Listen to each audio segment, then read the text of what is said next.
Hi friends, मैं हूं आपका फ्रेंड नमीश निगोती एडवोकेट और आप देख रहे हैं मेरा YouTube channel legal advice for everyone.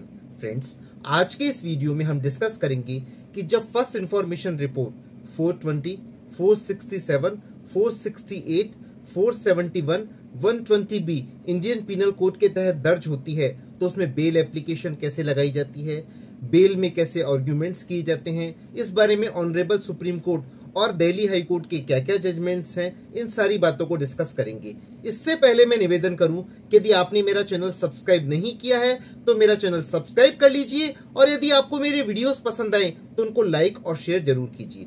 Friends, financial frauds या जब डॉक्यूमेंट्स में फॉर्जरी होती है या कोई डॉक्यूमेंट्स का मिस एप्रोप्रिएशन होता है, उनको गलत तरीके से यूज किया जाता है, फर्जी दस्तावेज बनाए जाते हैं, चीटिंग की जाती है, तो जनरली 420, 467, 468, 470 और 120B of the Indian penal code के तहत फर्स्ट इंफॉर्मेशन रिपोर्ट दर्ज होती है।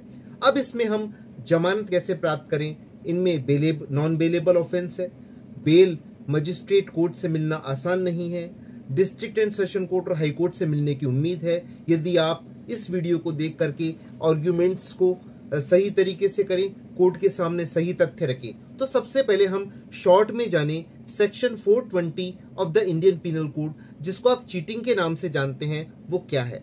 सेक्शन 420 मैं पढ़ना चाहूंगा। Cheating and dishonestly inducing delivery of property, whoever cheats and thereby dishonestly induce the person deceived to deliver any property to any person or to make, alter or destroy the whole or any part of a valuable security or anything which is signed or sealed or which is applicable of being converted into a valuable security shall be punished with imprisonment of either description for a term which may extend to 7 years and shall also be liable to fine। कोई cheat करता है और unlawful gain खुद को करता है या unlawful loss दूसरे को करता है तो इसे चीटिंग कहते हैं। सेक्शन 420 इंडियन पिनल कोड में 7 साल तक का पनिशमेंट है। ये एक नॉन बेलेबल ऑफेंस है। अब हम बात करते हैं सेक्शन 467 की। वो फॉर्जरी ऑफ वैल्यूएबल सिक्योरिटी और विल के बारे में बताता है। जब कोई डॉक्यूमेंट में, विल में फॉर्जरी करता है और उसको सबमिट करता है और कहीं उसके लिए अपना लाभ लेने की कोशिश करता है तो उसमें 10 साल तक की सजा है। सिग्नेचर बनाना, उसमें वैल्यूएबल सिक्योरिटी में कन्वर्ट करना, उसको उसके बिहाफ पर मनी लेना, फर्जी दस्तावेजों का गठन करना, ये सब इसमें आते हैं। Section 468 forgery for purpose of cheating मैं पढ़ना चाहूंगा। whoever commits forgery intending that the document shall be used for the purpose of cheating shall be punished with imprisonment of either description for a term which may extend to 7 years and shall also liable to fine। कोई forgery इस purpose से करता है, cheating करने के उद्देश्य से करता है किसी डॉक्यूमेंट में, तो उसको 7 साल की सजा का प्रावधान है, नॉन बेलेबल ऑफेंस है। 471 using as genuine a forged document, whoever fraudulently or dishonestly uses as genuine any document which he knows or has reason to believe to be a forged document or electronic record shall be punished in the same manner as if he had forged such document।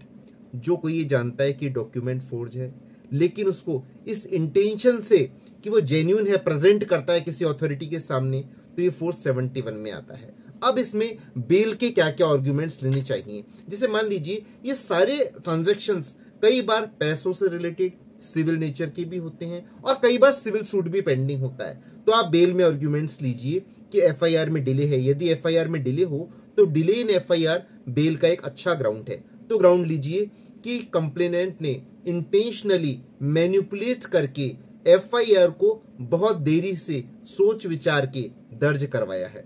कई बार क्या होता है कि जब documents का मामला है, property का मामला है, पैसों का मामला है, तो परिवादी इंटेंशनली 467, 468, 471, 120B और 420 आईपीसी की एफआईआर दर्ज करवा देता है।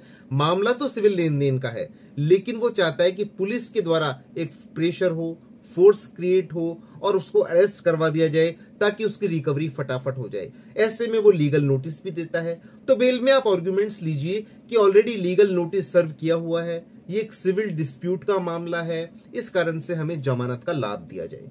कई बार क्या होता है, उन्हीं मामलों को लेकर उन्हीं पक्षकारान में कंप्लेनेंट और एक्यूज्ड में प्लेंटिफ और डिफेंडेंट की कैपेसिटी से सिविल सूट पेंडिंग होता है, तो उन सबकी सर्टिफाइड कॉपी बेल आर्गुमेंट के समय पेश कीजिए और कहिए कि उस ऑनरेबल कोर्ट में एक सिविल सूट पेंडिंग है जो कि पक्षकारान के बीच में चल रहा है, अभियुक्त ने जवाब भी दे दिया है और ये टोटल मामला सिविल नेचर का है, इसको क्रिमिनल कलर दिया है, इसलिए इसमें बेल का लाभ दिया जाए।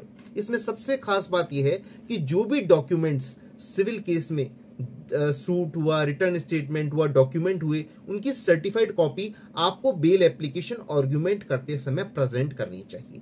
मान लीजिए पुलिस ने चार्जशीट पेश कर दी और चार्जशीट की आप फाइंडिंग देखी, यदि चार्जशीट की फाइंडिंग में लगता है कि ये सिविल मामला है और पुलिस इस तरह की फाइंडिंग देती है कि इनमें सिविल डिस्प्यूट भी पेंडिंग है, तो ऐसे में आप चार्जशीट को सबमिट करके पूरी तरह उसके कंटेंट्स पढ़ के ये भी आर्गुमेंट कीजिए कि चार्जशीट सबमिट हो चुकी है, सिविल लेन देन का मामला है, डॉक्यूमेंट्स के बारे में पहले से ही विधिक कार्यवाही चल रही है, लीगल नोटिस सर्व है और जो है सिविल सूट भी पेंडिंग है, इसलिए बेल का लाभ दिया जाए। हमारा नेक्स्ट जो हमारा आर्गुमेंट हो वो होना चाहिए प्रीवियस क्रिमिनल रिकॉर्ड।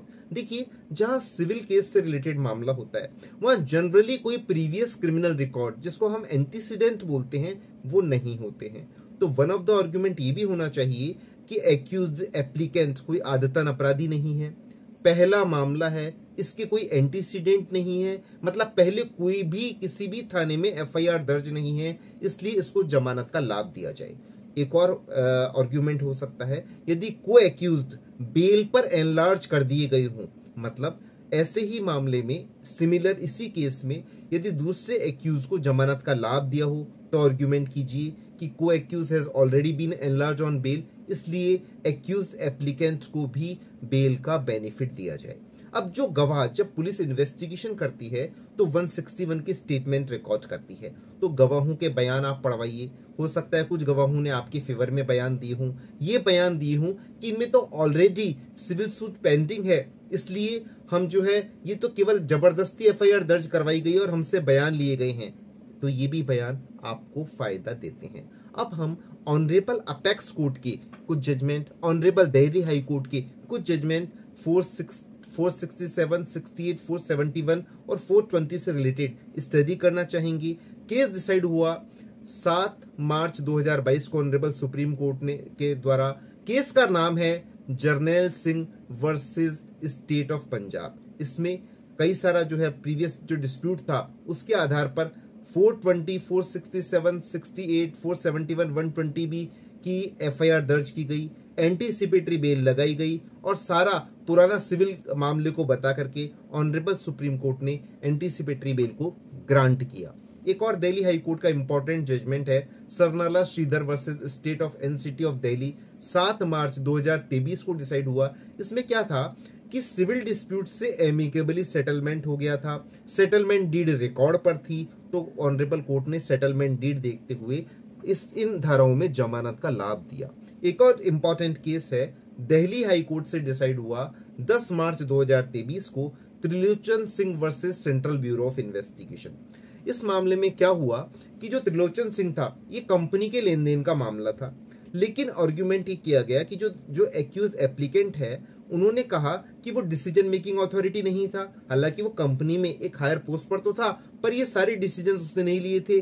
पैसों के लेन देन से क्या डिसीजन हुआ था ये उसका डिसीजन नहीं था, इसलिए बेल का लाभ दिया जाए, और उसने उस बैंक अकाउंट में सिग्नेचर भी नहीं किए थे। इन सबको देखते हुए बेल का लाभ दिया गया। तो आज की वीडियो में हमने जाना कि जब सिविल डिस्प्यूट से रिलेटेड, डॉक्यूमेंट से रिलेटेड 420, 467, 468, 471 की एफआईआर दर्ज हो तो किस तरह बेल एप्लीकेशंस पर आर्गुमेंट करके जमानत का लाभ लिया जाना चाहिए। धन्यवाद। Thank you friends.